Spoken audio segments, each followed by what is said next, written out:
So not long ago, I was driving along I-80 through Wyoming, just this barren road, and you get out there, and there's a spot where they have these huge windmills. These babies are massive, and there's hundreds of them. And the time I was driving through there, they were just standing still. It was perfectly still, no wind. There's usually a lot of wind coming through Wyoming. They were doing nothing. And I thought, wow, all this potential, all the productivity, all the energy that these windmills could produce, and they do nothing, and they can do nothing without God's wind. I thought, boy, how many of us are like that? How many people are like that, where they have so much potential? Each of us is a son or daughter of God with so much potential. We could be so productive. We could do so much in the world to make it a better place. We could be making a difference every day, a significant difference and improvement in the world, and all this potential, but we can do nothing of ourselves. It's all because of God's wind, or His grace, His enabling power. That's the definition of grace.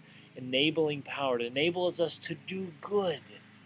I can do all things through Christ who strengthens me. It's one of my favorite scriptures from Philippians 4:13. But we've got to tap in to God's wind, to His grace. Just like those windmills, just standing there doing nothing. So much potential. Unless we tap into that, we can't do anything. Okay? And too often we try to take credit for any of the good we accomplish. We need to acknowledge God's hand in everything we do, and write it down, and be grateful for it, and seek it. Seek God's wind. So how do we do it? Well, there's a lot of things that will just totally deflate and get rid of the wind in your life. It'll take the wind out of your sails so fast. One of those things is not living on purpose. Each of us has a mission, a purpose, the thing we were born to do, the song we were born to sing. So sing your song, live on purpose. Few things will take the wind out of your life as effectively, as quickly as wasting your time doing things that are meaningless and unfulfilling. We've got to align ourselves with God's will, to get our lives and our wills in line with His, doing His work, being about our Father's business as Christ was, doing good in the world. And each of you has a special talent. Each of you has a special gift. So don't compare and compete. You can't be, well, they're doing that, so maybe I should do that. Or he's doing that, so no. Just do your thing. Ask God, what is it that you were born to do?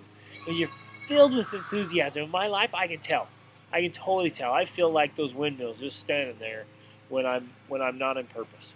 But when I'm on purpose, whoa, yeah, I can feel it. I've got enthusiasm and excitement. I've got blessing.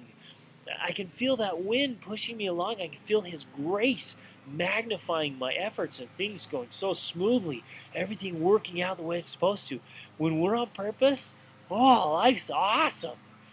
And so we've got to live on purpose. Take a good look at your life with me, and let's make sure that we're singing our song. We're doing the thing we were born to do, that we're eliminating anything that just will deflate that wind.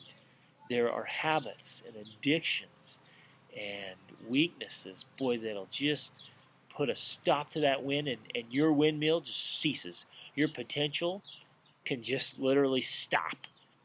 So eliminate those things. Work in your strength zone. You know what it is. You know where your gifts are. And if you don't know, find out. And let's make sure our lives are filled with God's wind. That He's blowing us and helping us grow and helping us reach our potential. My friends, one of the greatest tragedies in life and in this world is when human beings, the sons and daughters of God, do not reach their full potential. That is an absolute tragedy. Let's not let that happen. Let's not be standing there being unproductive when we could just be growing and producing and making a difference. Let's seek the Spirit in our life so we can have this constant spirit. When I lived on the north coast of the Dominican Republic, they had the trade winds. and they would always blow in there. There's this constant, steady, nice breeze. It was awesome. Let's have that constancy. And instead of a sporadic, occasional visit of the Spirit and of guidance and God's help, let's have that continual God's wind in our life, filling our sails and making us grow and helping us reach our potential. So tap into that. Draw on the powers of heaven. Sing your song. Eliminate the things that are just the distraction. Any distraction. Anything that takes us away from living on purpose. It doesn't even have to be evil. Anything that takes us away from that just deflates that wind. God's wind, God's grace. So I know our Father in heaven wants you to live on purpose, to sing your song, to fulfill your mission. I know He wants to help and bless you, and that He will help all of us and give us grace as we seek to draw on the powers of heaven and we seek God's wind in our lives. I know that's true.